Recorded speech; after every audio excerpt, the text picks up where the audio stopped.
Hey there mga my loves Aquarius! Thank you so much for always staying here with me in this channel po. So yun, bago tayo magsimula, hi and hello new subscribers. By the way, my name is Yan. Thank you so much sa pag-subscribe ninyo or kung kayo ay nabatambay lang, no? You might want to stay here with us. Pero syempre, mga babes, no, wala namang pilitan dito, mga babes, no? Kaya naman kung gusto nyo tumambay lang here, welcome na welcome kayo dito. Kahit magstay pa kayo here with us at sa mga returning subscribers, thank you so much dahil pabalik-balik kayo rito sa mga viewers dyan. Maraming maraming thank you, Aquarius. So yeah, bago tayo magsimula ng content natin, isalamin natin kung ba't ganyan ang pakikitungo niya sa'yo. Kung sino yung niya na yan yung matindi ang kapit sa'yo energy. So, yun yung mga babes na alamin natin yan at ano bang sitwasyon rito sa inyong dalawa. And of course, before we dive into that content and reading of yours, no, we do not have any gender right here, alright? Just take how this resonates. So, babae, lalaki, LGBT, welcome kayo, cross-watchers. You can flip roles if you want. So, let's go ahead and check out. This is for Aquarius. Bakit iniiwasan?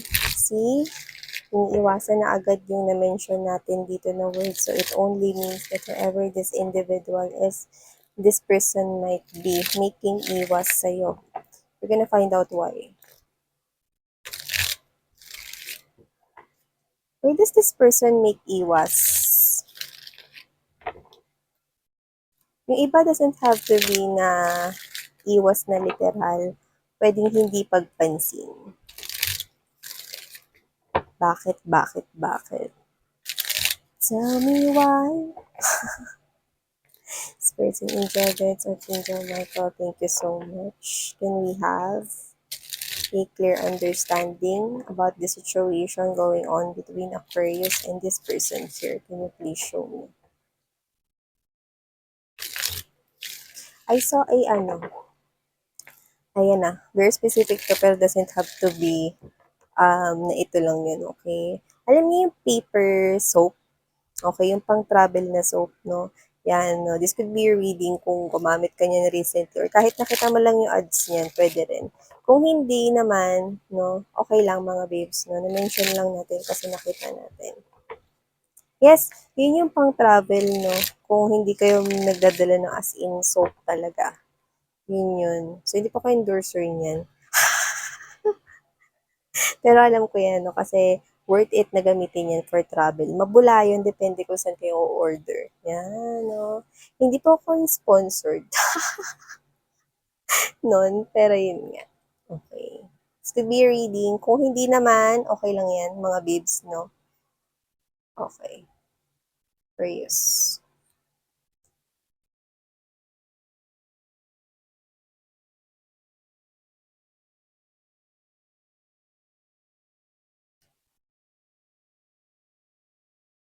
Oh.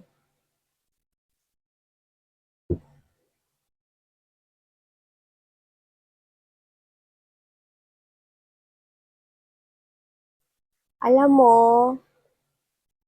sa nakikita ko, tatlo kayo rito. At oo, iniiwasan ka niya. Ito yung revelation nakuha ko rito.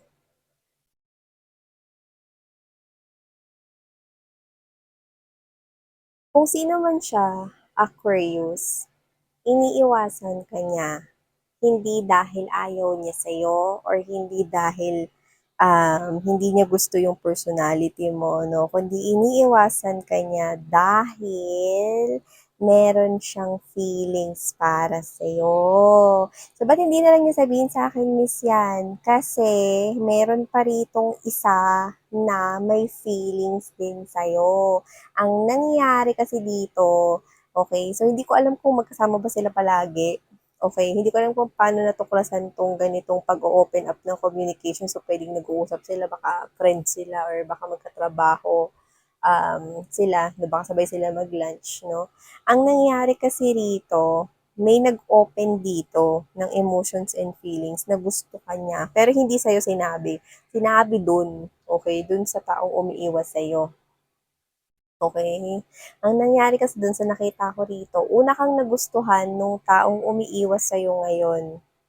Kumbaga mga babes 'no, nauna siya na magkaroon ng emotions and feelings para sa'yo bago 'tong person na 'to. Ang nangyari lang is nauna na mag-open itong bagong person na 'to na parang, "Alam mo ba, may gusto ko diyan kay ano, eh, kay Aquarius, eh." And then itong isa, mga babes 'no, nakita ko rito na nagulat siya. Okay, hindi dahil sa hindi ka puwedeng magustuhan ng iba or what 'no, or hindi ka attractive na hindi ka puwedeng magustuhan ng iba, hindi gano'n. Nagulat siya mga babes 'no, kasi may feelings and emotions siya. May feelings and emotions rin kasi siya para sa'yo. Pero sa nakikita ko dito, since hindi naman 'to first come first serve 'no, pero sa nakikita ko rito, nauna siyang magkaroon ng feelings and emotions para sa'yo. Pero sa nakikita ko nga dito, ang hindi sila parehas is that mas malalim na yung emotions and feelings para sa'yo nung taong umiiwas na ito, kumbaga yung sinasabi kong nauna, 'no, kaysa dito sa, bago na may gusto sa'yo. Nauna lang siyang magsabi dito sa person na 'to na umiiwas sa'yo. Na-gets mo ba? Mag-friend sila or magkatrabaho sila or baka magkasama sila mag-lunch 'no. Yung isa na umiiwas sa'yo, yun talaga yung nauna at talagang may feeling sa'yong malalim 'no. Pero itong naunang magsabi sa kanya na nagkuwento rito na hindi naman alam na meron palang feelings and emotions yun para sa'yo 'no, 'yan, nalaman niya na ngayon. At may pagkakaiba sa posisyon nila. So, puwedeng higher yung posisyon 'no, nung huling may gusto sa'yo. Eh, so whatever the case may be, sana na-gets mo. Kasi parang hindi maayos yung pagkapaliwanag ko dun 'no, parang itsingo, nitsingo, nitsingo. So, yun nga 'no, ibig sabihin meron ditong taong umiiwas sa'yo, which is yun nga yung kaninang pinag-uusapan natin at iniiwasan ka niya kasi ayaw niya masaktan dito yung medyo mataas yung posisyon 'no, or whatever. So, kung sino man siya mga babes 'no, nililihim niya rito yung emotions and feelings niya for you at hinahayaan niya lang 'no, na mag-unfold dito yung situation. Yung parang sinasabi niya na, "I hope hindi ganito yung situation natin, baka mas better." Parang gano'n 'no. So, kung sino man 'to, siya yung nakikita ko rito 'no, na may potensyal na ma-inlove ka. Kaso meron kasi ditong umips 'no, may epal kasi rito. Ngayon nakikita ko rito, eh. Ito kasi na parang I don't know, na parang out of respect siguro, okey? Kasi may pagkakaiba sa posisyon, eh, 'no? So, parang siguro bibuelo na siya 'no, itong nauna talaga na may feelings para sa'yo 'no, bibuelo na siguro siya na gumagawa na siya ng plano rito 'no, tapos eto bigla namang umamin na may gusto pala yun sa'yo 'no. Pero hindi niya alam na may gusto na sa'yo yung una. Okey. So, ibig lang sabihin nito 'no, parang nagkaroon ng pag-pause na nagkaroon ng pag-udlot na nagkaroon ng temporary pause kung saan parang dito pumasok yung conflict para sa kanya, para dito sa person na 'to, okey? Na-stuck siya rito. Kasi supposedly nagsa-strategize na siya rito, paano ba siya rito parang didiskarte or aamin ng feelings para sa'yo, wala tayong gender dito. Pero yun nga 'no, na out of balance 'tong lahat 'no, yung mga plano na 'to kasi meron ditong nagsabi ng emotions and feelings. Kasi kapagka bigla kasi siyang umentrada 'no, ayun nga yun, eh, kasi I do feel like hindi ko alam sa baka close sila or baka out of respect 'no, or baka kasi maaaring itong person na 'to 'no is siya yung klase ng individual na ano 'to, iniisip mo na yung reaksyon ng iba or ano yung iisipan ng iba about the situation, 'yan. Pero kung tutuusin mabilis lang naman yung parang sa 'di ba? Ako rin, eh, gusto ko rin siya, eh. Parang meron kasi ditong parang posisyon kasi, eh. So, puwedeng boss niyo 'to, 'tong may gusto sa'yo 'no, kaya hindi siya makabuelo rito. Kasi baka mamaya pag-initan siya sa trabaho, puwedeng gano'n 'no, kung magkakatrabaho kayong lahat.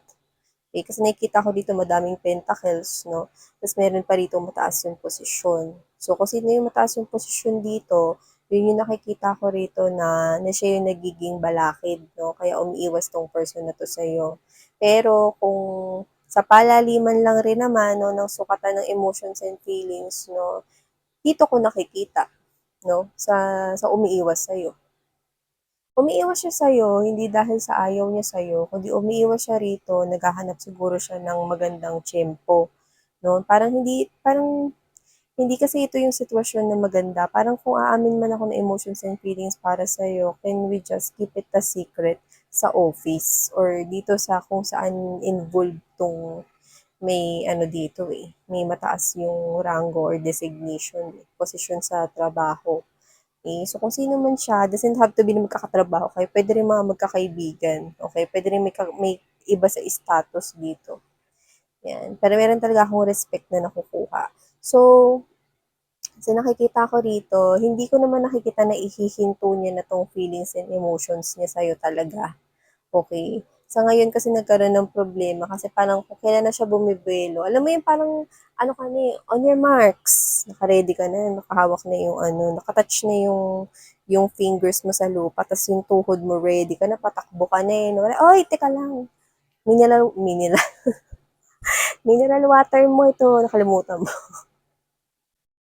Water jug mo, yan. Kung ganun, napigilan pa siya rito. Yan, okay? Pero nakikita ko rito na ano naman siya, magaling naman siya rito na pagdating sa mga plano at desisyon. So nakikita ko na napag-iisipan niya tong mabuti. So huwag ka mag-alala, no? Hindi ko naman nakikita na mananahimik siya ng matagal, no? Gumagawa siya rito ng paraan para masabi ito sa'yo. So baka ikaw to, no, na parang, ano, parang nag-iba yung pakikitungo sa akin nito ni ano, yan. Hindi nag-iba, kundi dumidistansya siya kasi meron pang isang matang nakatingin dito na dapat hindi naman talaga niya iniintindi. Pero wag ka mag-alala kasi gagawa naman ng paraan to, Aquarius. Ang taray! You're in a complicated situation. Pero nakikita ko rito, hindi mo naman kailangan problemahin yan dahil I do feel like no, na wala kang kaalam-alam dyan. Pero yun nga mga babes, no, huwag kayong mag-alala kasi you're dealing here with someone who is using his or her brain talaga. So yeah, hindi niya palalampasin tong chance na to talaga para sa'yo. Kasi nakikita ka niya bilang 10 of coins eh. Ibig sabihin, you are someone here no, na parang angat sa lahat. Yan. So yun, natatangi, no, para sa kanya.